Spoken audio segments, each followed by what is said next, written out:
اور جو اپنی حاجت کو لے کر مخلوقات میں سے کسی ایک کی طرف متوجہ ہوا یا تیرے علاوہ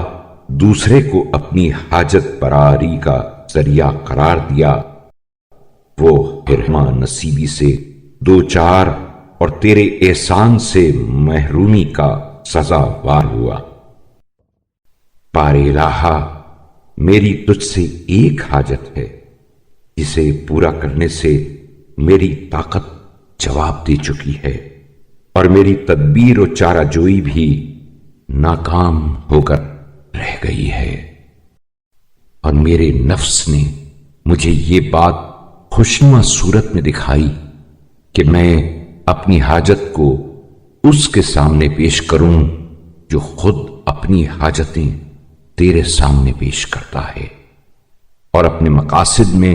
تجھ سے بے نیاز نہیں ہے۔ یہ سراسر خطا کاروں کی خطاؤں میں سے ایک خطا اور گناہگاروں کی لغزشوں میں سے ایک لغزش تھی، لیکن تیرے یاد دلانے سے میں اپنی غفلت سے ہوشیار ہوا،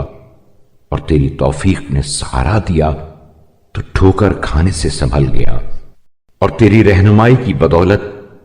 اس غلط اقدام سے باز آیا اور واپس پلٹ آیا، اور میں نے کہا، واہ سبحان اللہ، کس طرح ایک محتاج دوسرے محتاج سے سوال کر سکتا ہے، اور کہاں ایک نادار دوسرے نادار سے رجوع کر سکتا ہے۔ جب یہ حقیقت واضح ہو گئی تو میں نے، اے میرے معبود، پوری رغبت کے ساتھ تیرا ارادہ کیا، اور تجھ پر بھروسہ کرتے ہوئے اپنی امیدیں تیرے پاس لایا ہوں، اور میں نے اس امر کو بخوبی جان لیا ہے کہ میری کثیر حاجتیں تیری تونگری کے آگے کم، اور میری عظیم خواہشیں